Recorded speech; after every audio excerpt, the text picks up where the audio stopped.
Bonjour à tous, bienvenue.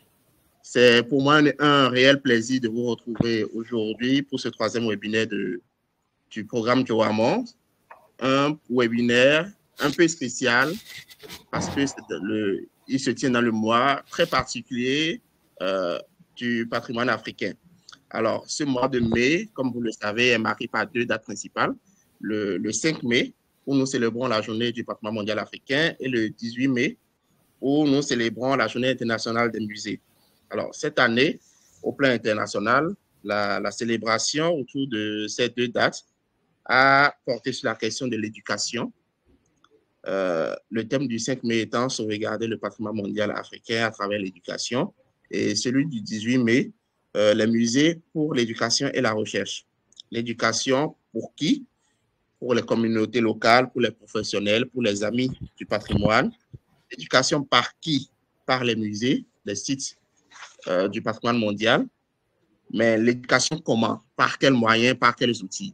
Alors, pour répondre à toutes ces questions, mais pas qu'à celle-là, nous avons choisi à Joamont de résumer dans toutes ces questions dans le thème de notre échange aujourd'hui, qui s'intitule « Dialogue interactif, musée, communauté locale et patrimoine mondial africain ». L'idée pour nous est de vous amener dans un dialogue dynamique et stimulant sur la façon dont les musées et les communautés locales interagissent avec le patrimoine mondial africain et comment l'éducation au patrimoine pourrait être la clé qui lie cette interaction et ce dialogue. Alors, aujourd'hui, je reçois pour échanger 4 experts. La première experte que je vais vous présenter, c'est Myriam Boyer, qui est conservateur du patrimoine dans la spécialité musée. Elle cumule aujourd'hui plus de 20 années d'expérience à l'appui au musée à travers le monde.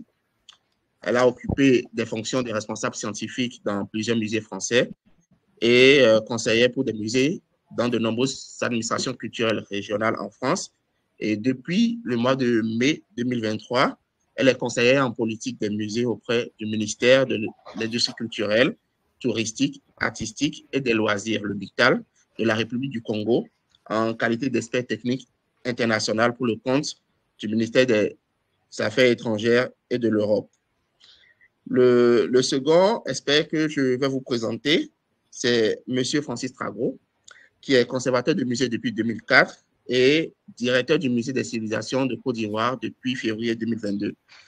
Il est membre de la commission franco-ivoirienne dans le cadre de la restitution des biens culturels ivoiriens conservés dans les musées. À côté de ces deux premiers experts, nous avons deux autres. Monsieur Maktar Sidi Mbaye, qui est spécialiste de la muséalisation du patrimoine immatériel, ancien gestionnaire du pays Bassari, site classé patrimoine mondial de l'UNESCO.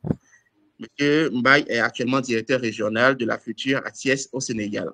Il cumule à ce jour plus de 15 années d'expérience dans la gestion des projets culturels et patrimoniaux associant les communautés locales.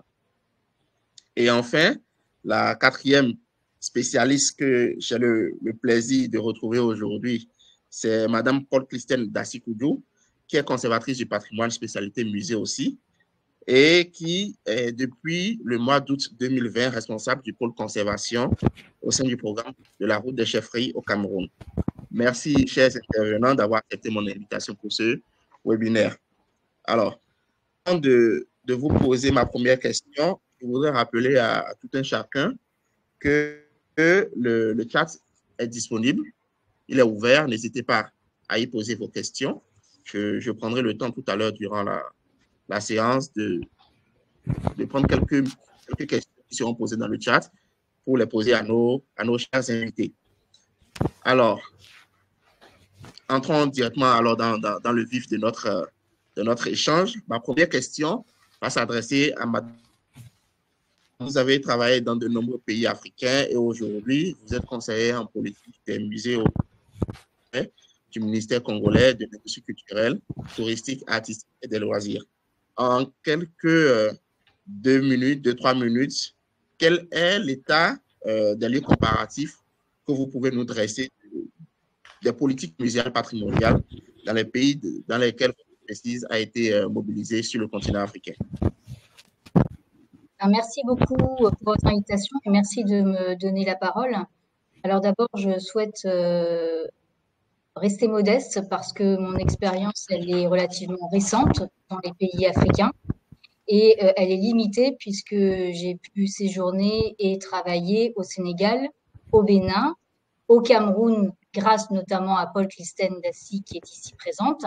Et puis, depuis un an, je suis en République du Congo. Alors, la première chose qui me marque, c'est la grande diversité du paysage muséal dans ces 4 pays et aussi de l'intérêt porté aux musées et aux objets anciens.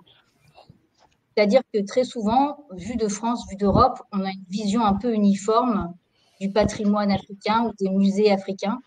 Et je souhaiterais vraiment mettre l'accent sur cette grande diversité avec un focus qui va, un spectre qui va, d'un côté, à une grande fierté, à une revendication des objets qui ne sont plus en Afrique, au ressenti d'un manque, et à l'autre côté du spectre, à l'autre extrémité du spectre, dans d'autres pays, on note un désintérêt pour les objets anciens, voire même un rejet, parce que ces objets anciens, qui sont des objets potentiellement destinés à être dans les musées, sont rejetés car associés à la sorcellerie.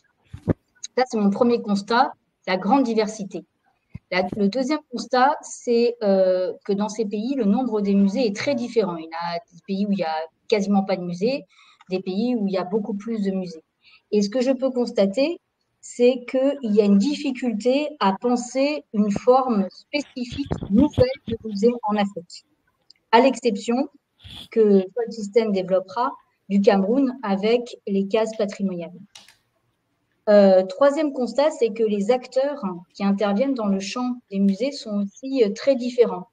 On note dans certains pays, comme le Bénin, une très forte implication de l'État, puisque actuellement, le président de la République du Bénin a l'ambition d'ouvrir 4 musées dans les prochaines années. Au Sénégal, on voit qu'il y a beaucoup d'initiatives privées et que les galeries aussi ont un grand rôle. Et dans d'autres pays, on voit qu'il y a des freins malgré les discours volontaristes des autorités politiques. Et enfin, ce que j'ai appris, notamment avec Paul Christen, qui m'avait accueilli à la route des chefferies, c'est qu'il y a une conception totalement spécifique de l'objet et du patrimoine en Afrique qui doit être valorisée. Parce que, comme vous le savez, en Occident, ce qui est valorisé dans un musée, pour un objet de musée, c'est son originalité, son ancienneté, son esthétique.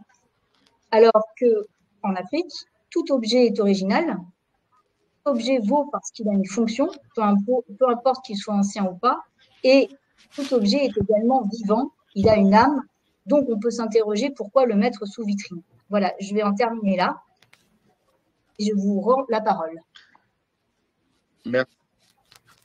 Merci, Madame Boyer. Vous avez parlé de diversité, d'une disparité muséale qu'on peut remarquer et des différents acteurs qui interviennent.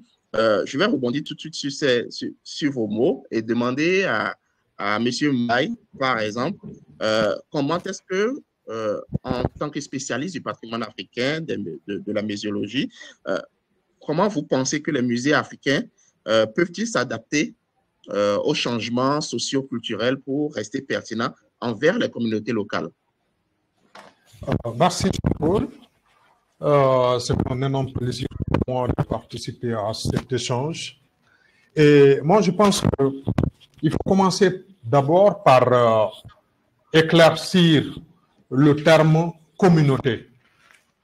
Parce qu'en réalité, on parle de patrimoine culturel ou bien de musée et les communautés, mais tout dépend du contexte. Le contexte, c'est quel genre de musée nous avons. Il y a des musées qui sont directement liés à la communauté locale. Parfois, on peut parler d'écomusées.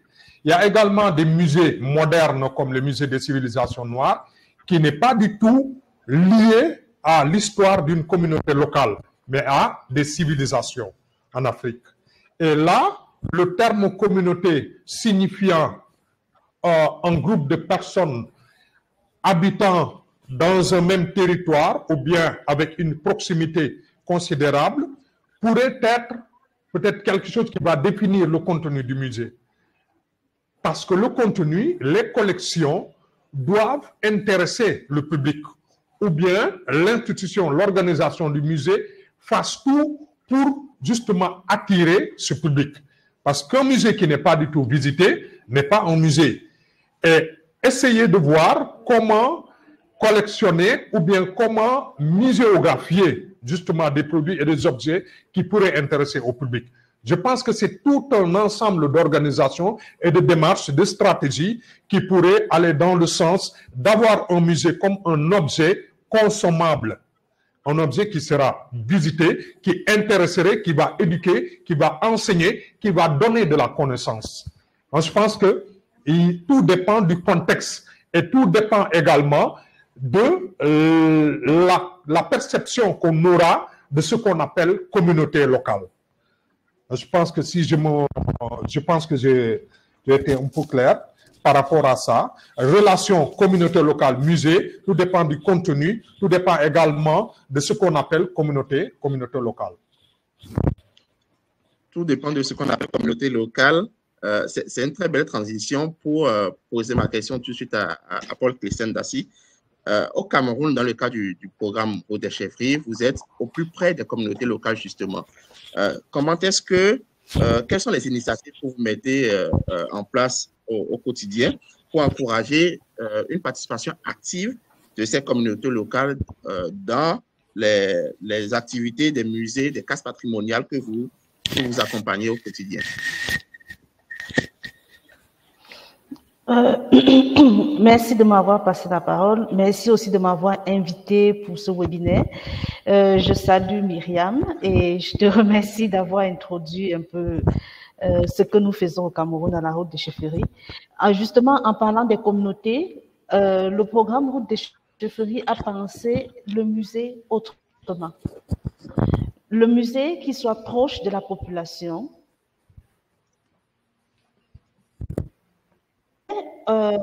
Au Cameroun, avec la Route des chefferies, c'est la protection et la gestion du patrimoine à travers les demandes qui sont faites par les communautés. Justement, ce sont ces groupements, ces groupes sociaux qui sont organisés et structurés, qui ont, malgré le fait que leur patrimoine une partie a été pillée, sont restés très solidaires à leur culture. Parce que la culture ici n'est pas uniquement l'objet matériel, mais la culture fait écho à l'objet matériel et aussi à sa fonction et à son utilisation. Donc, ce que les communautés font, c'est qu'elles sont restées attachées et elles se sont dit quelle est la méthodologie et la manière de faire connaître ce que nous avons, de faire connaître ce passé, ou bien ces éléments que nous avons et que nous voulons valoriser. Et ils ont pensé à la mise en place d'une typologie de musée qui n'est pas un musée au sens classique ou au sens occidental du terme, parce que ici, les musées sont construits sur le modèle des cases de conservation qu'il y avait dans les groupements, dans les familles et dans les chefferies. Donc, on est parti de la case de conservation des trésors publics et privés, des groupements, des familles, pour mettre en place des musées qui permettent non seulement, ils sont construits au sein des chefferies, parce que au Cameroun, la chefferie, et à l'ouest du Cameroun, la chefferie représente le centre du village et tout le monde a le droit de s'y rendre. Donc, on a construit ces musées à l'intérieur de la chefferie, donnant l'accès à la population de venir au quotidien visiter le musée, mais aussi, l'avantage, c'est que les populations et la communauté ont le droit d'user des objets et des collections qui sont présentés à l'intérieur de l'institution muséale. Donc, ces objets qui sont à la fois rituels, qui sont à la fois cultuels, à la fois usuels, sont utilisés au quotidien et sont présentés parallèlement à l'intérieur du musée, de manière à ce que si vous arrivez à la chefferie un jour de rite, peut-être si c'est un jour de célébration des jumeaux, vous allez trouver que l'objet qui est présenté au musée, il est écrit pour le rituel des jumeaux, vous le voyez en utilisation dans la chefferie et au moment précis pour lequel il a été utilisé. Donc, c'est un peu comme ça qu'on travaille au quotidien et avec chaque village, chaque chefferie, on va penser ensemble avec le projet muséal. Il y a le projet scientifique qui est écrit, mais le projet muséal est défini ensemble avec la population, ensemble avec la communauté. Et quand on a pensé le projet, on va voir l'élément majeur et l'élément marqueur de ce groupement social et on va mettre en place ce musée-là. Et il est porté pas par le programme Route des Chefferies qui fait l'accompagnement scientifique et technique, mais les musées ici sont portés par les populations et les communautés à travers le roi. D'accord.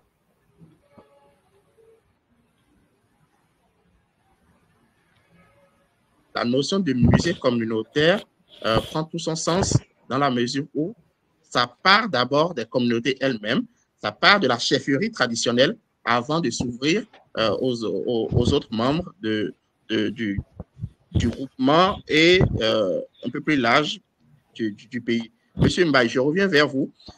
Vous avez été gestionnaire du pays Bassari, qui est inscrit au patrimoine mondial de l'UNESCO depuis 2012.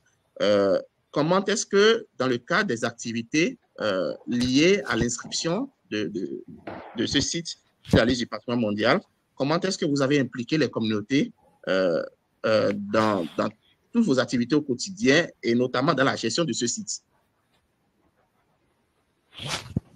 Merci Jean-Paul. Je pense que le pays Bassari, classé au patrimoine mondial depuis 2012, est un projet conduit par le ministère de la Culture, mais en collaboration, en étroite collaboration avec les populations locales. Il faut savoir que le dossier a été initié, élaboré depuis 2006. Ça veut dire que c'est 6 ans de travaux, de concertation avec les populations, avec les acteurs locaux, parce que n'oublions pas que c'est une obligation de travailler justement avec les acteurs locaux dans le sens de produire un bon dossier d'inscription. Et quand vous vous apprêtez à classer un bien sur la liste du patrimoine mondial, vous devez produire en même temps ce qu'on appelle un plan de gestion. Et dans le plan de gestion, vous vous engagez à travers plusieurs activités à maintenir à bien justement ce site une fois classé.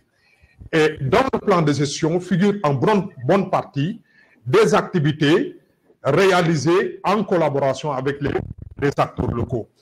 Et dans ce projet du pays Bassari également, il y a eu le projet de centre d'interprétation des paysages culturels Bassari Bédik Peul, parce que c'est l'intitulé justement du pays Bassari. Pays Bassari, paysage culturel Bassari Bédik et Peul.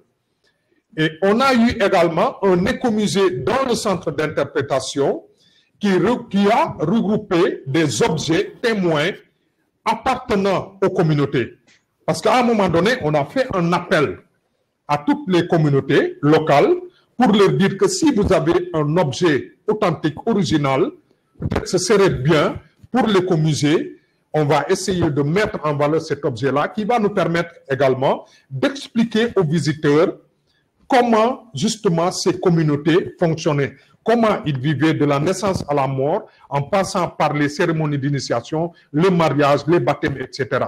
Donc, ça nous a permis d'avoir un espace dans lequel on pouvait expliquer tout ce qui existe dans ces 50 300 hectares comme superficie. Parce qu'à partir de ce centre d'interprétation, on pouvait résumer justement tout ce qu'on a justement à travers les 3 aires géographiques, Bassari, Bédik et Peul. Et là, c'était une obligation de collaborer avec les communautés locales et ce fut également de très belles expériences parce que pendant 4 ans et demi, nous avons travaillé avec les Bassari, avec les Bédik à travers des festivals, des ateliers d'échange, justement. Et à chaque fois qu'également on recevait un groupe de visiteurs, on n'hésitait pas à appeler quelqu'un de la communauté pour venir expliquer lui-même aux visiteurs comment les Bédik vivaient, comment les Bassari vivaient, comment les Peul vivaient et comment également les autres ethnies qui sont aux alentours vivaient. Parce que c'était justement un témoignage direct. Donc, l'expérience du pays Bassari a été franchement d'une importance capitale pour nous, justement les gestionnaires, mais également pour tous les chercheurs qui venaient là-bas, dans le pays Bassari, avec justement un projet de recherche. Et là, ce fut justement une réussite pour moi, parce qu'à chaque fois qu'on faisait les rapports, on présentait justement des résultats satisfaisants par rapport à tout ce dont nous nous étions engagés dans le plan de gestion. D'accord. Merci beaucoup. Madame Boyer, je reviens vers vous. En tant que spécialiste des politiques patrimoniales, j'aimerais vous demander, il y a une question qui m'est rapidement passée par la tête. Comment est-ce que les politiques et les réglementations nationales et internationales peuvent-elles mieux soutenir l'engagement des communautés locales dans la gestion des sites ou des éléments du patrimoine mondial en Afrique? Alors, ma réponse, elle va être un peu théorique et je sais qu'elle se heurte à des grandes difficultés dans la pratique, mais ça part un peu du bon sens. Il me semble que d'abord, il faut avoir une législation qui soit adaptée à la situation du pays et qui ne soit pas une reprise, un décalque d'une législation française ou européenne ou d'un autre pays. Car très souvent, ce que l'on voit dans les législations nationales, c'est que les définitions des institutions reprennent les définitions qui ont été faites soit par l'ICOM, si on parle des musées, soit des définitions qui sont proposées plus largement par l'UNESCO. Donc, première chose, c'est d'avoir une législation adaptée. Deuxième chose, c'est d'avoir des décrets d'application. Parce que sans décret d'application, la loi est vide. Ensuite, il faut qu'elle soit connue, cette loi, cette législation. Qu'elle soit connue des fonctionnaires, des autorités qui sont chargées de la faire respecter, mais aussi des populations.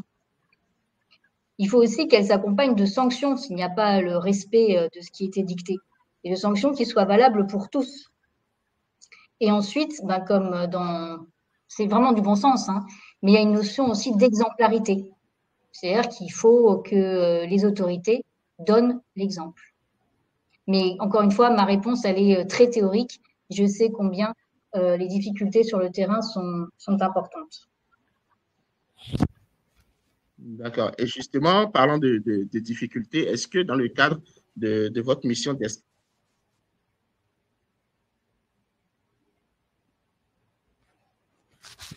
Oui. Dans le cadre de votre mission actuelle au Congo, puis que vous... J'ai pas... Oui. Tu étais parti, Jean-Paul. Il faut reprendre la question. Oui. Oui, je demandais, dans le cadre de votre mission actuelle, au Congo, quels sont les défis que vous relevez par rapport à la situation au Congo? Les défis, par exemple, si on prend ce point précis que vous évoquiez, donc la question de la législation, c'est qu'au Congo, il existe des lois qui datent de 2010 qui protègent le patrimoine et qui définissent ce que devraient être les musées. Le souci, c'est qu'il n'y a pas de décret d'application. Donc, ça limite la portée de la loi et que cette loi n'est pas connue de tous, n'est pas partagée. Donc, ça, c'est déjà la première chose, si on est juste sur le terrain du droit. D'accord. Et au-delà de ces défis de législation, de réglementation qui ne sont pas mis en œuvre, quel autre défi de quel autre défi pouvez-vous nous parler? Est-ce que la formation des professionnels, elle est déjà assurée? Comment ça se passe? Alors ici, en République du Congo, les défis sont nombreux et très importants. Comme je l'avais un petit peu évoqué lorsque j'ai pris la parole la première fois, c'est que je n'ai pas senti un désir de musée ou un besoin de musée parmi la population générale. Il n'y a pas ce désir, ce besoin de musée ou ce manque de l'objet que l'on peut voir dans d'autres pays africains. Donc ça, déjà, c'est un premier défi. On peut même se demander, est-ce qu'il est nécessaire qu'il y ait des musées?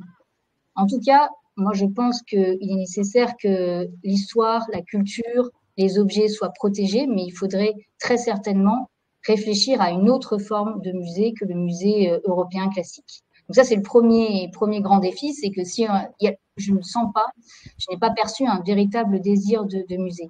Après, le deuxième défi que vous avez soulevé, c'est celui de la formation.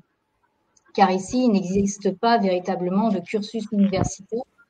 Et s'il y a eu des personnels qui ont été formés dans le domaine patrimonial, je pense surtout aux musées ou aux archives, ça a été dans les années 90 notamment.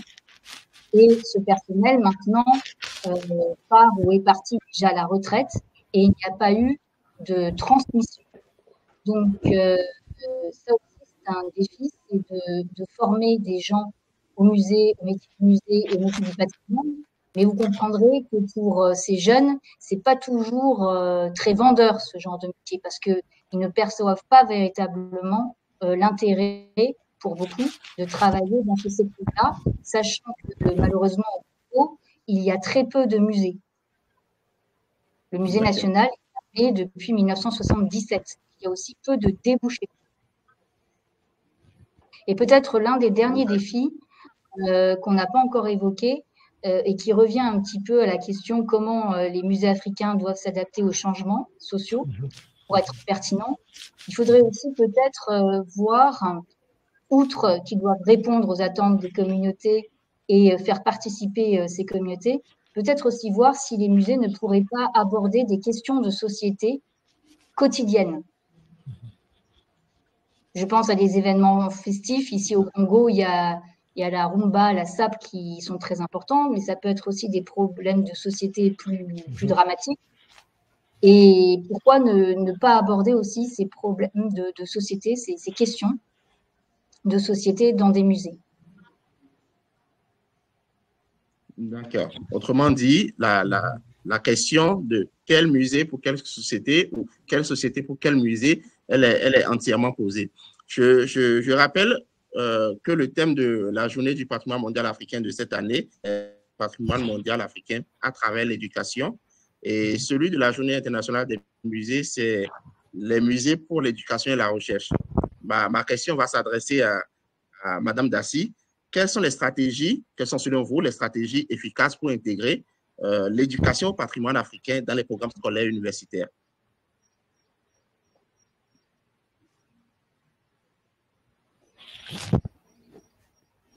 Madame Dassy? Elle doit avoir un problème de connexion. Je crois qu'elle a un problème de connexion. Monsieur Maktar, vous pouvez... Oui, moi je pense que ça peut ne pas se limiter sur l'enseignement universitaire. On peut descendre même jusqu'au moyen secondaire. Parce qu'on a remarqué que la plupart des visites qui sont effectuées dans le domaine de l'éducation, bien dans l'enseignement, sont effectuées par des lycées ou bien des CM, des collèges. Donc, on organise beaucoup de visites. Les musées reçoivent beaucoup de visiteurs, justement, des lycées. Et là, il faut commencer, justement, à partir du moyen secondaire, pour on peut initier les élèves sur, justement, le musée. C'est quoi le musée? C'est quoi la muséologie? C'est quoi la muséographie? Et comme ça, ils vont commencer à avoir des notions, justement, sur ce qu'on appelle les musées. Et également, peut-être si je peux retourner un peu sur la question des politiques muséales, pour moi, en fait, il y a une absence de volonté politique. Parce que souvent, on nous parle du développement du musée, les musées se créent par-ci, par-là, mais on ne tient pas compte des réalités, justement, sociales. Et pour moi, le premier partenaire du musée, c'est l'usager. L'usager, il faut essayer d'aller le chercher, il faut l'instruire, il faut le divertir, il faut lui apprendre justement comment consommer la chose muséale. Et aujourd'hui, on implante des musées un peu partout, mais on ne pense pas justement aux visiteurs. On ne pense pas au public qui doit visiter le musée. Qu'est-ce qu'il va trouver dans le musée? En quoi justement les produits justement de ces musées pourraient intéresser au public. Et en revenant sur l'éducation également, moi je retourne la question.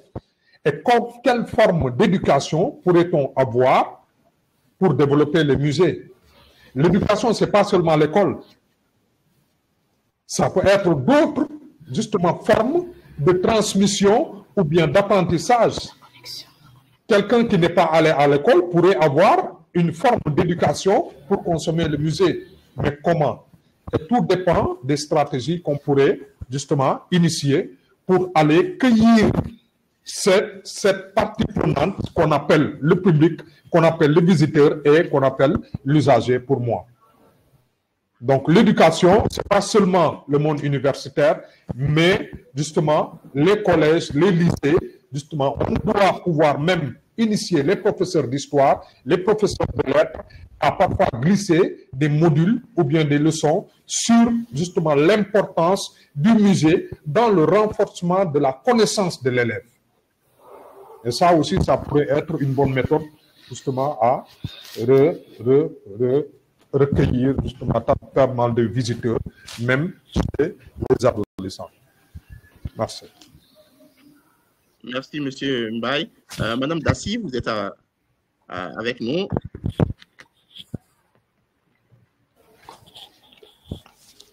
OK.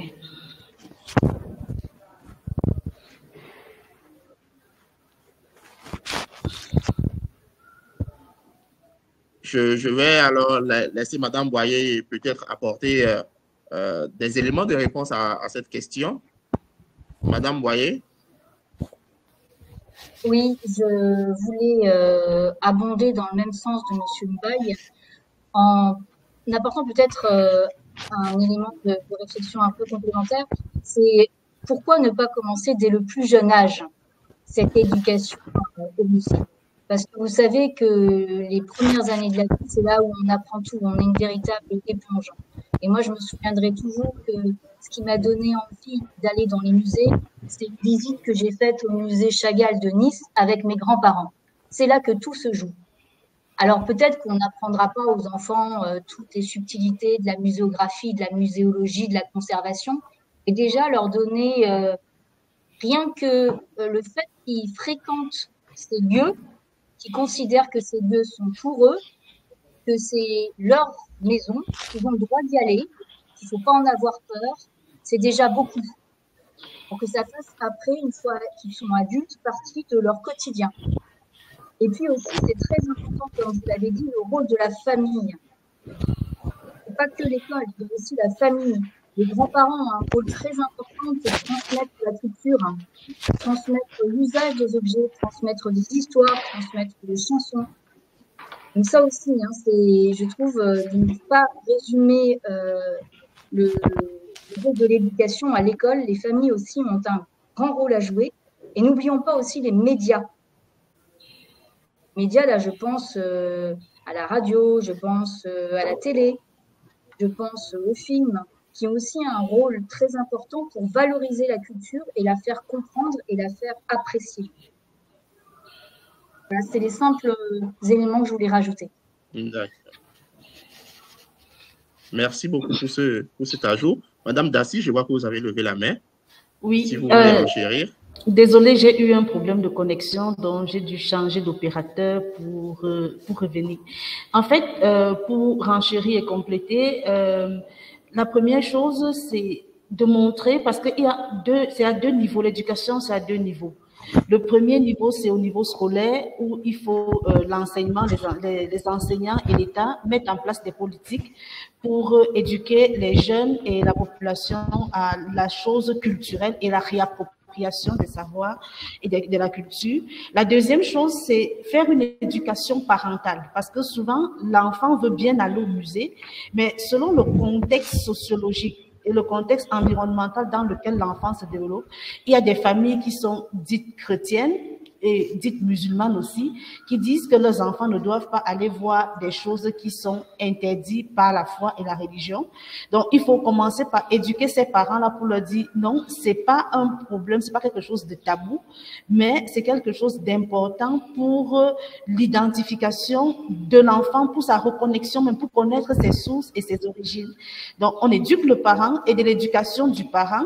Maintenant, on va passer à l'éducation. Parce que si l'enfant, le parent est sensibilisé, musée et qu'il a compris ce que c'est que la chose muséale, il pourra facilement inculquer cela à l'enfant, en plus de l'éducation qui est faite par l'État à travers la scolarisation et autres. Et ce que nous avons mis en place avec la route des chefferies, on a mis en place le projet musée-école dans la région de l'Ouest, où à travers, dans les différents musées, on a monté des mallettes pédagogiques où on va dans les établissements scolaires, on parle du musée et on ne se limite pas seulement aux établissements scolaires, on va aussi rencontrer des réunions parce que c'est le point où se retrouvent les parents. On va dans les réunions de parents, les réunions des quartiers, les réunions de village, on va discuter avec eux, on parle du musée avec eux et on leur dit, en fait, c'est pas quelque chose qui est importé parce que la notion première ou bien la compréhension première du musée, c'est quelque chose qui est importé de l'Occident, mais on va leur montrer que, en fait, avant qu'on ne vienne parler du musée, le musée, c'est juste le mot qui est importé, mais sachant que dans les villages, par exemple, dans la famille, il y a la concession, et dans la concession, il y a le dépositaire coutumier, quelqu'un qui était en charge de garder tout ce qui était trésor de la famille. Maintenant que le modèle sociétal a évolué et que ces trésors de la famille ne sont plus vus ou bien la personne n'est plus consacrée pleinement à cela, on a mis en place quelque chose de similaire pour montrer les trésors, non plus seulement de la famille, mais les trésors de la communauté. Et il faudrait que chaque enfant, ou bien chaque village, chaque communauté, chaque quartier puisse aller vers cette institution, ou bien ce lieu qui préserve et qui conserve ce qui avait de valeur. Donc, l'éducation, c'est justement à deux niveaux, comme Myriam a dit, et surtout, penser l'éducation dès la base, dès l'enfance, amener les enfants au musée et aussi amener les parents. Bon, il y a un autre souci, cette éducation à la compréhension muséale, il y a le souci financier qui est souvent un frein parce que quand tu vas demander à quelqu'un d'aller visiter le musée, ou bien tu vas aller dans un établissement scolaire, faire la promotion, demander aux jeunes de venir visiter, le premier frein qu'on va présenter, c'est il n'y a pas d'argent. Comment est-ce que les enfants vont se déplacer? Qui prend en charge? Et il faut réfléchir à ces différentes politiques-là pour lever les différentes barrières. Mais justement, par rapport, merci pour votre réponse, Madame Dassy, mais justement par rapport au fait de faire venir les enfants, par exemple, au musée, est-ce que d'un autre côté, le musée aussi ne pourrait pas aller vers les enfants en réalisant des activités hors les murs?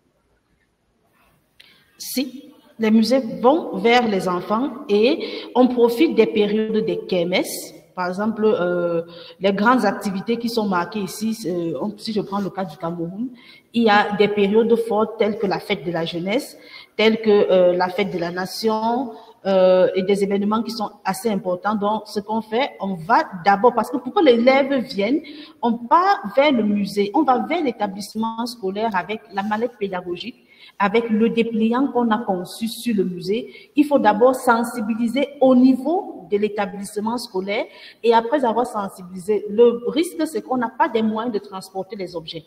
Donc, ce qu'on fait, on transporte les photos, on transporte l'ordinateur où on peut leur montrer des vidéos de la visite du musée.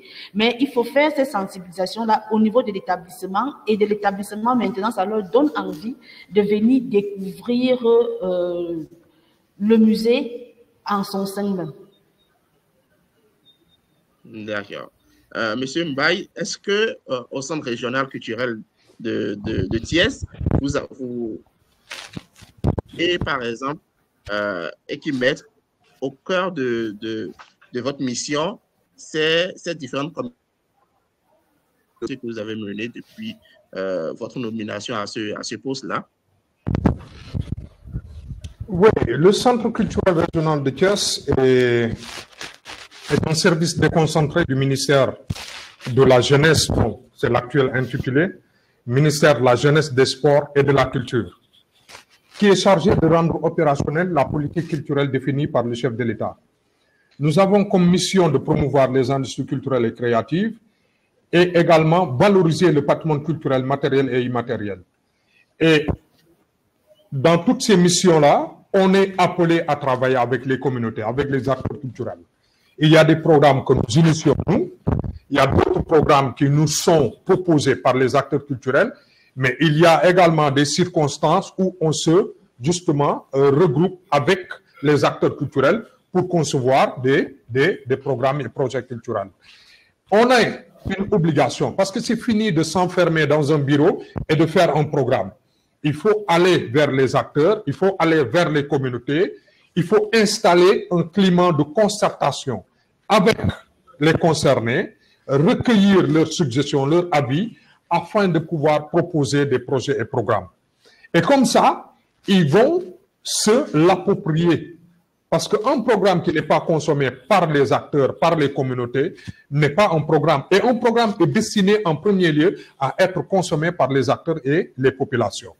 Donc, c'est pour cela que nous avons cette obligation d'aller vers eux, ou bien de les inviter à venir ici au niveau du centre, d'installer un climat de discussion, d'échange, pour pouvoir savoir exactement, mais c'est sous forme de diagnostic, pour savoir exactement quels sont les besoins, qu'est-ce qu'ils ont besoin et comment justement on va proposer une offre culturelle. Et en termes de politique culturelle, un petit éclaircissement, c'est toujours une demande qui part de la base et une offre qui vient d'en haut, au sommet de l'État. Et nous, en tant qu'administrateurs, en tant que techniciens, en tant que médiateurs, on va faire justement une harmonisation de la demande et de l'offre pour proposer justement des solutions sous forme de projets et programmes. Donc, l'implication ou bien l'association justement de ces communautés, des acteurs, c'est une obligation pour aller dans le sens de proposer de bons projets et de bons programmes de développement de la culture. D'accord. Madame Boyer, ma prochaine question s'adresse à vous. J'aimerais savoir en fait, quels sont selon vous les défis spécifiques liés à la préservation du patrimoine culturel immatériel, comme les traditions orales, les arts du spectacle et les pratiques culturelles dans les musées, de par votre expérience? Je vois en fait 3 défis pour conserver, transmettre et valoriser le patrimoine immatériel par l'intermédiaire des musées. D'abord, le premier, c'est de réfléchir à comment on va conserver ce patrimoine immatériel, qui est immatériel, et comment on va aussi documenter ce patrimoine, documenter donc à un instant présent, mais aussi toutes ses évolutions. Ça, c'est le premier défi. Comment est-ce que l'on conserve ce patrimoine immatériel? Le deuxième défi, c'est de parvenir à l'expliquer, à le faire comprendre. Et parce que très souvent, quand on montre des objets ou des objets dans des musées, quelqu'un qui n'est pas de culture africaine voit un objet mais ne le comprend pas. L'objet est muet. Donc vraiment, le deuxième défi, c'est d'arriver à expliquer ce patrimoine matériel, mais surtout immatériel. Et le troisième défi, c'est de ne pas figer ces objets, ni de les folkloriser. Il ne faut pas que ce patrimoine immatériel, ces danses, ces chants, cette musique, elles deviennent un spectacle, mais qu'elles gardent toute sa vivacité, tout leur sens, toute leur beauté aussi. D'accord. Madame Dassy, oui. Vous voulez apporter un peu plus de solutions à cette question? Comment préserver le patrimoine immatériel dans nos musées? Comment le faire vivre? Comment le transmettre, comme le disait Madame Boyer tout à l'heure? Oui, je vais compléter en disant que la première chose, c'est de faire un inventaire. Il faut d'abord faire un inventaire de ce qu'on a comme patrimoine immatériel. Donc, faire un inventaire au niveau local. Deuxième chose, c'est de pouvoir documenter à travers le matériel, parce qu'on ne peut pas documenter le patrimoine immatériel sans le matérialiser. Donc, on l'a documenté à travers des films, à travers des vidéographes et autres. Et surtout, de mettre en place, par exemple, on peut utiliser comme ce sont des communautés qui sont en place, on va permettre la transmission de ce patrimoine à travers la perpétuation par les groupes sociologiques dont la formation, par exemple, si c'est un rite d'initiation, je vais prendre un rite d'initiation des jumeaux, on va documenter cela à travers des films et autres, et on va le scénariser à l'intérieur de l'espace muséal.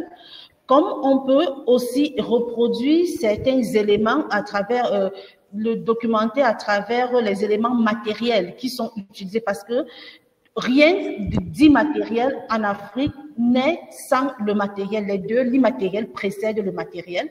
Et ces objets qui sont utilisés dans l'immatériel peuvent être scénarisés à l'intérieur du musée.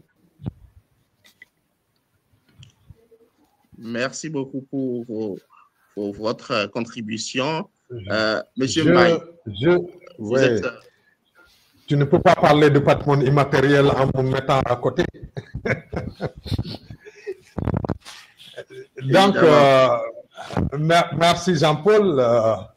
Donc, je voudrais reprendre sur ce qu'ont développé justement Madame Dassy et Madame Boyer par rapport à cette préservation, bien sauvegarde du patrimoine culturel immatériel.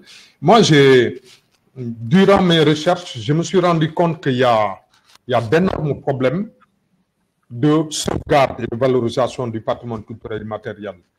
D'abord, si on voit les listes, les trois listes, la liste nécessitant une sauvegarde urgente, la liste représentative du patrimoine culturel immatériel de l'humanité et le registre de bonnes pratiques. On a commencé en 2008 à proposer ces listes-là. Jusqu'en 2023, il n'y a qu'un seul bien, un seul élément du patrimoine culturel immatériel africain sur le registre de bonnes pratiques. Donc, il y a problème. Quand on a adopté la Convention de 2003, la Convention pour la sauvegarde du patrimoine culturel immatériel, beaucoup disaient que c'est la Convention de l'Afrique. Parce qu'il y a eu beaucoup de critiques concernant la Convention de 72, jugée comme étant trop occidentaliste, qui protégeait les châteaux, les monuments, justement, alors qu'en Afrique, il n'y avait pas assez de monuments et de châteaux. Et c'est au lendemain même de la Convention de 72, en 73, que les Boliviens ont adressé cette lettre à l'UNESCO pour leur demander de protéger les traditions et coutumes. Mais quand on a adopté la Convention de 2003, les gens se disaient que, ouf, ça, c'est la Convention de l'Afrique. Parce que ça rime avec les réalités africaines, les coutumes, les traditions, les savoir-faire. Justement, tout ce qui va avec le patrimoine, ce patrimoine culturel dit immatériel en Afrique. Mais on se rend compte que depuis 2008, jusqu'en 2023, il n'y a qu'un seul élément du patrimoine culturel immatériel sur le registre de bonnes pratiques. Ça veut dire qu'en Afrique, on ne gère pas à bien le patrimoine culturel immatériel. Je prends l'exemple du Sénégal, je le disais tout juste à l'entame de nos discussions. On a ratifié la Convention de 2003 en 2006 et c'est en 2016 qu'on procède à la première action justement dans le domaine du patrimoine culturel immatériel, c'est-à-dire l'inventaire. Et ce n'était pas un inventaire effectif sur le territoire national, c'est un inventaire pilote. Et au sortir de cet inventaire-là, on a eu une liste de 59 éléments, dont 3 à 4 éléments par région. Ce n'était pas suffisant pour moi. Mais après l'inventaire, on doit procéder justement au plan de sauvegarde. Et tout ce dont a dit Madame Dassy, concernant la documentation, concernant la transmission, concernant la valorisation, il faut passer à cette nouvelle étape. Mais j'ai remarqué une chose également. Nous, en tant que Sénégal, en tant qu'État partie, on a ratifié la Convention de 2003. Et quand vous ratifiez une convention, ça veut dire que vous vous engagez à gérer à bien votre patrimoine culturel immatériel. Mais on a remarqué, à chaque fois que nous organisons de grands projets, c'est l'État qui finance. Où sont nos politiques publiques? Où sont nos politiques culturelles? Avec quels moyens nous nous sommes engagés à gérer notre patrimoine culturel. Il ne faut pas qu'on attende toujours le financement de l'UNESCO pour justement gérer des projets et programmes culturels. Et c'est ça le problème. On a un déphasage entre les politiques publiques et la sauvegarde du patrimoine culturel matériel et immatériel.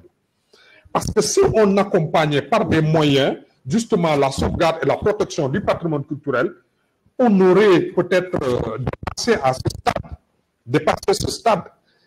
Et là, c'est toujours un problème parce que la gestion du patrimoine culturel, matériel et immatériel nécessite des moyens. Et les moyens ne doivent pas obligatoirement venir seulement de l'UNESCO ou bien d'autres bailleurs de fonds. Ce sont nos États qui doivent étudier le terrain, savoir qu'est-ce qu'il faut faire, pourquoi on doit le faire, comment on doit le faire et si on le fait, quels en seront les résultats. Et ça demande des moyens humains, ça demande des moyens matériaux et ça demande également des moyens financiers. Moi, je pense que ça, il faut qu'on le règle. Sinon, on sera toujours là et élaborer des projets et à rechercher, comme Mme Dassi, des financements qu'on n'est pas sûr de trouver. Et là, on ne va jamais dépasser ce stade parce que sur la liste du patrimoine mondial, on a 12%. Sur le registre des bonnes pratiques, on n'a qu'un seul élément parmi 100 qui appartiennent à l'Afrique. Donc ça, c'est le problème.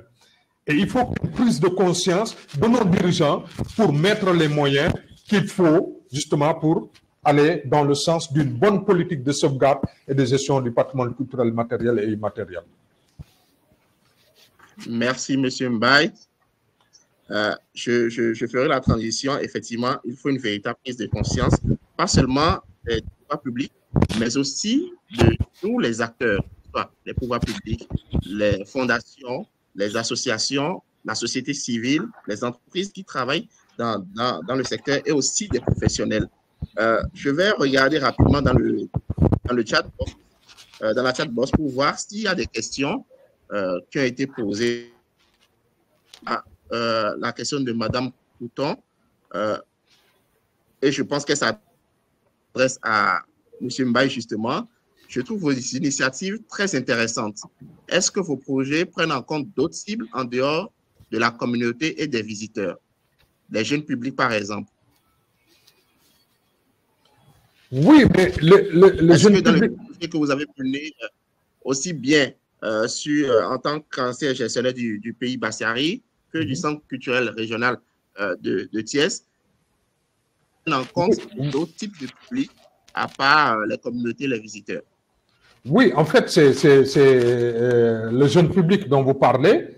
Je peux dire même la petite enfance parce que j'ai trouvé ici un projet très intéressant qu'on appelle Résidence Enfance Culture, qui est organisé chaque mois de juillet et qui regroupe de 100 enfants à travers des ateliers d'art plastique, de patrimoine, de danse, de théâtre, justement, et de cinéma. Et même cette année, on a ajouté justement tout ce qui est technologie, comme le robotique, etc., etc. Donc, ça, il faut penser aux classes d'âge. Parce que tout le monde a droit ou bien à l'accès à la culture. Et ce projet-là, moi, je pense que c'est un exemple typique, même s'il faut renforcer le côté patrimonial pour initier la petite enfance, justement, à la consommation du patrimoine, au savoir-faire, à tout ce qui est lié au patrimoine culturel, matériel et immatériel. Parce qu'il y a des visites, justement, des sites et monuments historiques de la région de Thiès. Parfois, on organisait des visites jusqu'à la capitale pour leur peut-être faire découvrir Gorée, le monument de la Renaissance, bon, le musée des civilisations noires. Mais cette année, on a voulu nous concentrer justement sur la région de Thiès parce qu'on a assez d'éléments et de lieux, d'espaces culturels qu'il faut connaître justement à côté de Mbour, à côté de Tivaouane et les autres localités qui sont un peu éloignées justement de la capitale régionale. Donc, on pense à ce jeune public, on pense à la petite enfance et on a parfois des activités justement dont justement nous associons la petite enfance et le jeune public dans la promotion et la valorisation du patrimoine culturel matériel et immatériel. Merci, M. Mbaye. Je vois qu'il y a une seconde question qui s'adresse à tout le monde. Et donc, je ne vais pas forcément la poser à une personne. elle est de Daniel Abidio. Pour les conservateurs africains, vous qui êtes sur le panel, est-ce que l'Afrique a vraiment besoin de musées? Qui veut s'y coller, qui veut proposer déjà un début de réponse à la question? Est-ce que l'Afrique a vraiment besoin de musées? Je pense que je vais commencer. Je vais essayer. D'accord. Oui et non. Oui, dans la mesure où, avec la mondialisation et la destruction de la culture qui va à grandes échelles, il faudrait essayer, il faudrait conserver les traces et les restes de ce que nous avons. Ce qui a été produit, inculquer aux enfants la connaissance de leur culture et de leurs biens.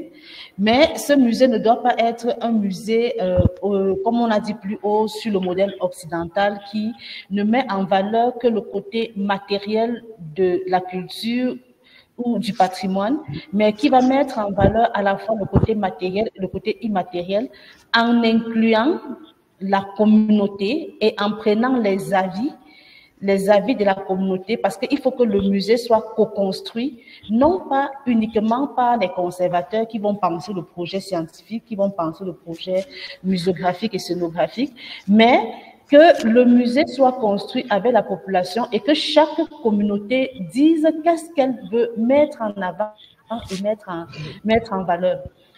De deux, c'est aussi une autre forme de préservation ou bien de reconnexion avec la nouvelle génération qui, pour la plupart, quand ils partent du village, ils ne se retrouvent plus en train de revenir et ils ne sont plus ni africains parce qu'ils ne connaissent pas d'où ils viennent, ils ne connaissent pas leur base, ils ne connaissent pas leurs origines et ils ne sont pas non plus occidentaux, parce qu'on va voir qu'il y a le mouvement massif du départ vers l'Occident ou bien le départ des villages vers les villes.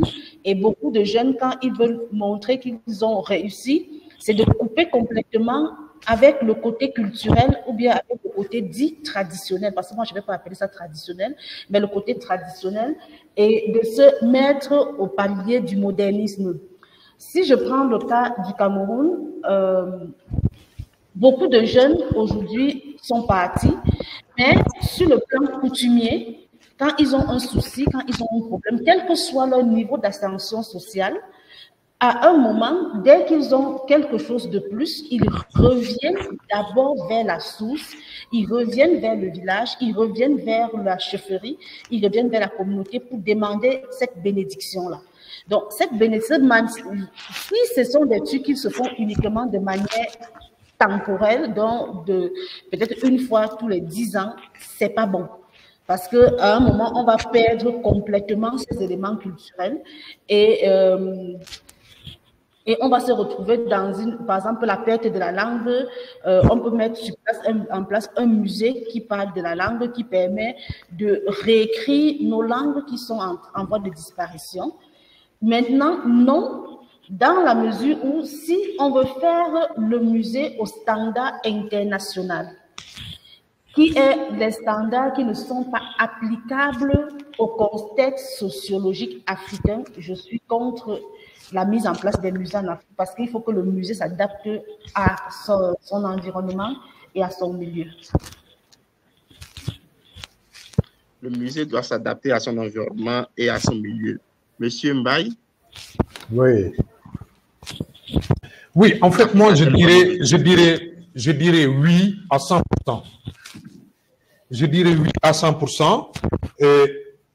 Mais en fait, le musée, pour moi, c'est un cadre. Maintenant, comme vous avez parlé d'adaptation, il faut que le musée soit adapté du point de vue architectural, mais du point de vue également muséographique.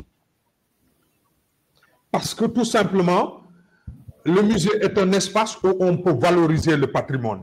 Chaque peuple a son patrimoine, mais chaque peuple également a besoin d'un cadre pour mieux valoriser.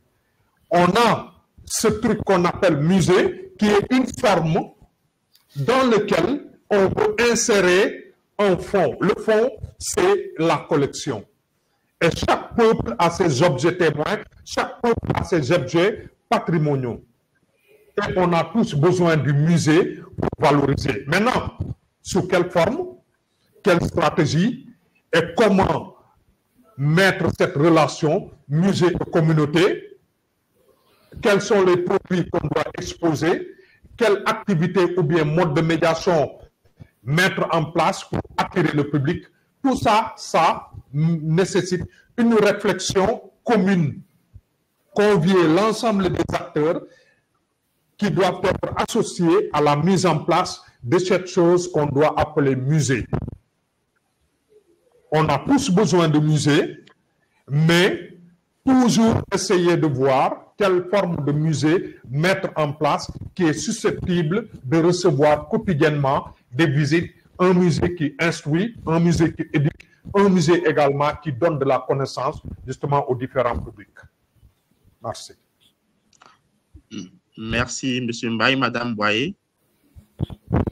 Alors, je ne suis pas conservateur africaine, mais je pense que tous nous partageons le même souci et la même idée qu'il est nécessaire de préserver le patrimoine et la culture, et qu'il faut aussi savoir le valoriser et le transmettre. Par contre, je rejoins le oui-non de Paul Christian Dassy. Moi, je pense qu'il est vraiment très important de penser de nouvelles formes de conservation, d'études, de valorisation du patrimoine et de la culture, qui passent forcément par un bâtiment pérenne, mais il faudrait vraiment trouver une forme de conservation, une forme d'institution qui soit propre à l'Afrique et qui corresponde au contexte et aussi aux attentes des populations et aux moyens financiers. Merci beaucoup, Madame Boyer. Nous devons trouver une forme de musée qui correspond à l'Afrique. C'est sur ces mots-là que je vais vous remercier d'avoir accepté mon invitation. Nous sommes quasiment à la fin de cet échange. Et si je devrais, en une, deux phrases, vous redonner la parole pour nous dire en quelques secondes ce qu'il faut retenir de ce dialogue qui doit s'instaurer entre les musées, les communautés locales africaines et le patrimoine mondial. Que diriez-vous? Madame Boyer?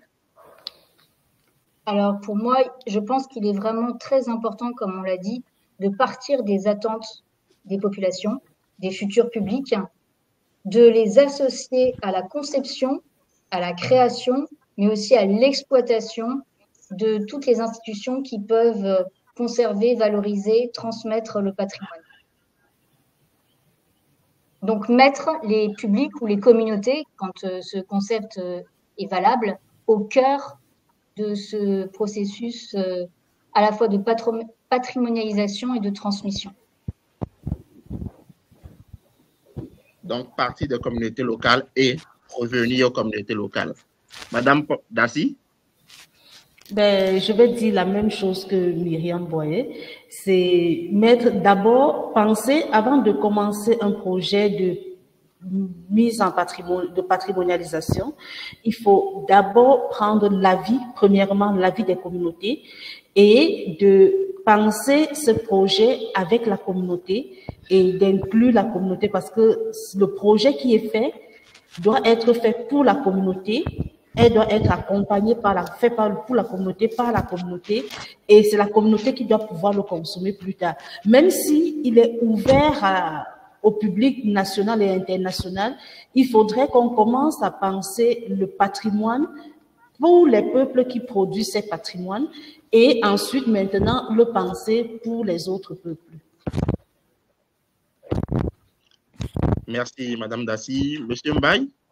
Oui, non, créer une synergie pour moi, parce que dans toute politique, il faut convoquer les parties prenantes. Les parties prenantes, c'est les acteurs, c'est l'État, c'est la société civile, c'est tout ce qui est association, ONG, mais également les communautés qui détiennent ce patrimoine-là. Dans tout ce que nous faisons dans le domaine du patrimoine, ici au Sénégal, on associe, parce que sans les communautés, on ne peut rien avoir. Les principes de l'inventaire c'est toujours les communautés qui disent justement c'est quoi cet élément du patrimoine culturel immatériel.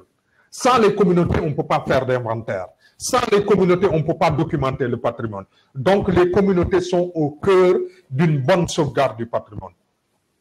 Mais le patrimoine mondial ou bien la labellisation en tant que patrimoine mondial, ce n'est pas une fin en soi.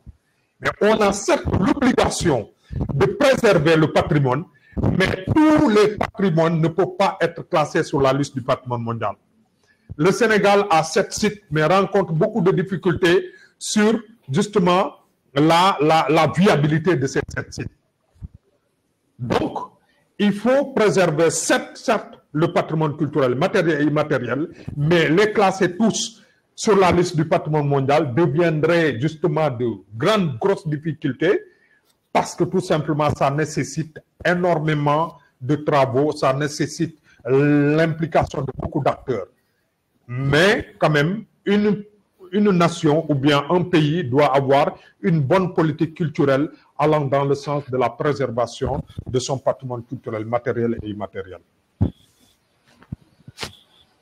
Merci, c'est sur ces mots que, chers amis, vous l'aurez constaté, que la question du dialogue entre les musées, les communautés locales et le patrimoine mondial africain mérite d'être posée et discutée. Avec nos 3 intervenants d'aujourd'hui, nous avons essayé d'apporter un début de réponse mais la réflexion doit se poursuivre, notamment au sein de la communauté Djawamon que nous sommes en train de créer et de faire vivre. Je voudrais, avant de clore cette séance, remercier toute l'équipe qui a organisé ce webinaire avec moi, toute l'équipe de préparation des webinaires Djawamon, et vous inviter à télécharger l'application Djawamon, à l'utiliser.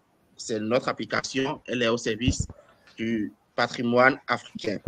Quant à moi, je vous retrouve en juillet pour notre 4e webinaire qui sera très technique. Nous parlerons de la scénographie muséale en Afrique. Merci et à très bientôt. Merci beaucoup, à très bientôt à tout le monde. Merci, à très bientôt à tous.